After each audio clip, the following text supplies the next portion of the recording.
नमस्कार my dear friends, आपका दिन शुभ हो, आपका दिन मंगलमय हो। एक बार की बात थी कि एक शख्स जो है वो सुबह सुबह अपनी ट्रेन पकड़ने के लिए रेलवे स्टेशन पहुंचता है, लेकिन जैसे ही पहुंचता है उसकी गाड़ी निकल चुकी होती है और अगली गाड़ी जो है वो अब लगभग 11-12 बजे मतलब दोपहर में थी। इस स्थिति में देखता सोचता है अब घर जाना तो वापस बेकार है, चलो आ कहीं नाश्ता करके आते हो। नाश्ता करेंगे, जैसे वो घर स्टेशन से बाहर निकलता है तो उसको दो बच्चे दिखते हैं जो लगभग 10-12 साल की उम्र के होते हैं। और ये बच्चे जो है अत्यंत भूखे लग रहे थे और भूख के कारण जो उनका अस्थि पंजर जो है ना वो तो नज़र आ रहा था। इतनी स्थितियाँ खराब दिख रही थी, मुझे उन पर कुछ भाव आया और मैंने सोचा इनको कुछ दिया जाए। और 10 रुपये उनके हाथ में पकड़ाते हुए जैसे ही आगे बढ़ा तो लगा कि यार कितना कंजूस आदमी होगी, 10 रुपये से इन बच्चों का क्या होगा, चाय भी ठीक से नहीं आएगी और वो भूखे लग रहे हैं। मैं वापस आया, उन बच्चों से बोला कि क्या कुछ नाश्ता करोगे। मैं नाश्ता करने ही जा रहा था। बच्चे असमंजस में थे लेकिन भूखे थे। उन्होंने हाँ कर दी, मेरे पीछे चल दिए। हम एक रेस्टोरेंट पहुंचे। रेस्टोरेंट में जैसे ही पहुंचे तो उन बच्चों के कपड़े और उनकी हालत देख करके रेस्टोरेंट वाले उनको डांटने लगा। मैंने कहा नहीं आप इनको डांटिए नहीं, और जो भी ये खाना चाहते हैं इनको दीजिए, पेमेंट मैं करूँगा। रेस्टोरेंट का मालिक भी थोड़ा शर्मिंदा हुआ और उसने बच्चों की डिमांड पूछी। बच्चों ने लस्सी वगैरह जो भी था नाश्ता उनको समझ में आया वो उन्होंने किया, मिठाई वगैरह खाई। खाने के बाद हम लोग हमने उसका पेमेंट किया, पेमेंट करके चल दिए। वहाँ पर बैठे हुए लोग भी की निगाह भी मेरी तरफ आदर भाव की हो गई थी, जो मुझे एक आत्मसंतुष्टि दे रही थी और मुझे भी अपने आप में एक अजीब सी संतुष्टि महसूस हो रही थी।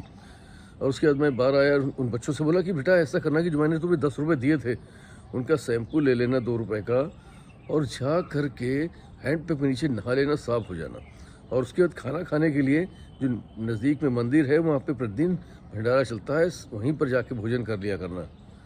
और इतना कह करके मैं आगे बढ़ गया। आगे बढ़ के जा रहा था कि रास्ते में जो है एक मंदिर मिला।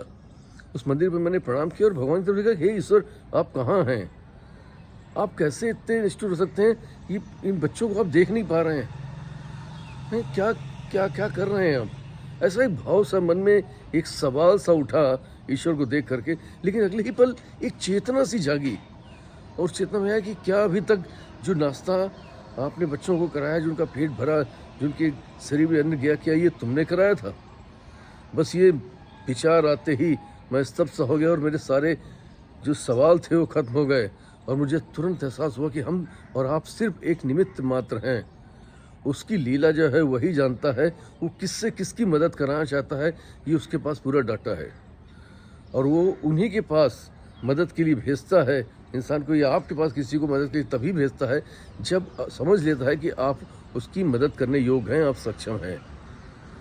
दोस्तों, जब हम किसी की मदद करते हैं या मेरे पास कोई मदद के लिए आता है तो आप ये मान के चलिए अगर हम उस योग्य हैं तो हमें ना नहीं करनी चाहिए, क्योंकि ना कर रहे हैं तो कहीं ना कहीं ईश्वर के काम को मना कर रहे हैं। और जब आप किसी की मदद करते हैं बिना किसी भाव के, कोई आपके पास आता है तो ये सौभाग्य है हमारा, हम किसी की मदद कर पा रहे हैं, हम इस योग्य हैं, इसलिए लोग मेरे पास आए हैं। और उस मदद के बाद सिर्फ आप कोई विचार मत करिए, सिर्फ देखिए कि आपके हृदय के अंदर, आपके मस्तिष्क के अंदर एक अजीब सी शांति, एक अजीब सी संतुष्टि आपको मिलती है, जो आपको लाखों करोड़ों रुपए कमाने के बाद मिल जाती है। दोस्तों, ज़िंदगी में जो है एक देना बैंक बनना है, लेना बैंक नहीं। जब आप किसी को कुछ देते हैं तभी आपको आत्म शांति मिलती है, लेने से कभी आत्म शांति नहीं आ सकती। Wish you all the best. Thank you very much everybody, love you all. फिर मिलूंगा किसी प्यारी कहानी थर्ड साथ, आपका दोस्त पीयूष रंजन। तब तक के लिए नमस्कार, फिर मिलता रहूँगा। और कभी भी किसी की मदद करने अगर योग्य आप हैं तो 2 कदम आगे बढ़ करके उसकी मदद करें। नमस्कार।